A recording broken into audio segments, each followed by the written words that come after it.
Morning, good afternoon, good evening to our wonderful viewers. How are we doing? Happy Sunday to us all. So this is still Rose Ukebu channel where we talk about the realities of life in conjunction with living a purposeful life. Today we want to talk about submission in marriages. What is submission? You might be wondering, you might be asking yourself, what is submission? Submission is an act of abiding, is an act of accepting or yielding to a superior authority. Is an act of accepting or yielding to a superior authority. Remember, the Bible has already made men the head of the family. They are the superior authority in every family. And as such, we should be submissive. What is a marriage? I will always say that marriage is a package. It's always a gift wrapped. And whenever you wrap something, you don't know what is inside of it. So once you enter into a marriage, it is being unwrapped. And whatever you find inside it, you take it that way. Whenever you're offered a package and you don't accept it or you don't like it, it is termed that you are an ingrate. It does not show good about you. But whenever you're offered something, even if you don't like it, at least you should appreciate it. That is how it is also in marriage. You should learn to appreciate that particular package given to you. We have many problems right now in marriages. We have divorces, we have a whole lot of crises in marriages right now. But there are two causes of this crisis. The first one is powers of darkness, and the second one is carelessness. What's the solution to powers of darkness? Prayer. The Bible says you ought to pray and not to faint. Always pray for your marriage if you want to have a peaceful home. Keep praying for your marriage. Keep praying for your husband. Keep praying for your children. Keep praying for yourself. Always pray for your marriages. If you have peace of mind, you will go far. But if you don't have peace of mind, you will even end up developing health challenges. Always pray for your marriages to work the way you want it to work.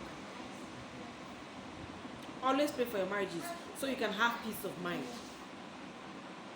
Then the second one is carelessness. Remember, in the Bible says, wives, be submissive to your husbands. Colossians chapter 3 verse 18. And husbands, love your wife. If you don't submit, he can't love you. If you want to get that love brings our peace. If you have love for someone, you definitely have peace of mind. So if you want to get that love from your husband, you must be submissive. A lot of women are very careless in their marriages. We always know that, we always talk about wives. Our major problem in marriages is people always advise you, wives, always dress cute for your husbands. Wives, always dress tush for your husbands. Always dress sexy for your husbands. Don't tie wrapper. Don't do this, don't do that. The Bible talked about the 10 virgins. 5 were foolish and 5 were wise. The ones that the Bible called foolish were the ones that were not watchful. Women, watch in your marriages what your soulmate desires most. What works in Mr. A's home might not work in Mr. B's home. Never you compare your marriage to anyone else. No two homes are the same. No two families are the same. No two characters are the same. There must be a difference.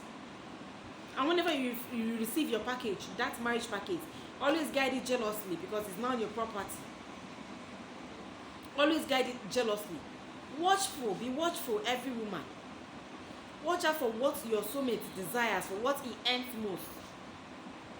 A lot of men, what they desire most is attention. Some men desire pampering. Some men desire a neat and helpful woman. some men desires an industrious woman. They might not really tell it to you so as not to hurt your feelings. They might not really come out to tell you this is what I want. But in your discussion, your little discussions with him, there are some things, or there are some women he will always point out when the people are discussing. He might say, see this lady, oh, she's very hardworking. In other way around, he's trying to tell you that this is who he expects you to be. Some of you, when you enter into marriage, you feel so relaxed. You think you've achieved, you think you've gotten it all, you don't need anything else in life. Women, always work on yourselves. Educationally, work on yourselves. Maritally, work on yourself. Sexually, work on yourselves. Neatness wise, work on yourselves. Always work on your marriage. Know exactly what, psychologically, you should be able to define what your husband wants from you. Not always listening to people who will tell you dress well. Everything does not end in dress. Okay, fine. How come women that still dresses well, their husbands will also go for mates or house helps, or even people that their wives are better than?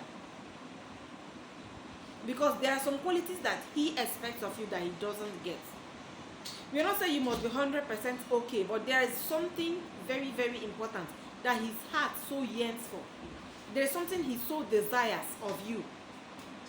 Pay attention to that thing. Whenever you're discussing with him, whenever you go out with him, look out for that thing that he likes most in a woman. Look out for that thing he loves most in a woman, and strive hard to be that which he wants. Maybe some of them like education. Oh, we so much admire this woman because she's educated. Work on yourself. Not tomorrow you say, yeah, he's following this woman, he's following that one, I'm better than him. It's not all about shape, my dear sister. It's not all about dressing.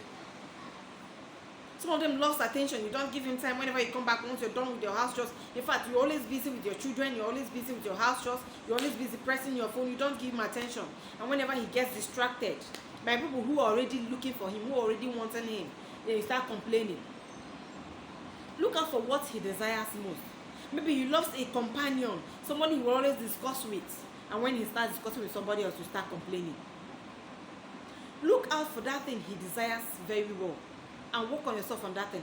Start doing that thing that he wants. In return, he will fall in love with you the more. He will love you the more, and once he loves you the more, he does that your bidding. That thing you want from him, he will do it for you. And once he does that kind of thing for you, you will be a very happy woman. You will live very happily, and you will achieve your aim in that marriage. You will be happy. You will go heights. Always watch out for that which your companion wants, and you will decide, you find that love. Men love very easily. I must tell you the truth. Men love very, very easily. Their hearts are like that of babies. They love very easily, but what exactly do they want from you? Strive hard to be that which they want. Maybe they love women who are patient. Work on yourselves. Be patient. Maybe they love women who are economical. There's one thing or the other that the man wants from you that makes him happy. Try and work on yourself. Be that which he wants. Don't always try to copy what this person is doing. Don't always try to do what another person is doing. Do your own. Work on your marriage the way the package comes. Thank you very, very much. We're going to continue this in our next video. Thank you very much for watching this. Remember, I love you all. Bye-bye.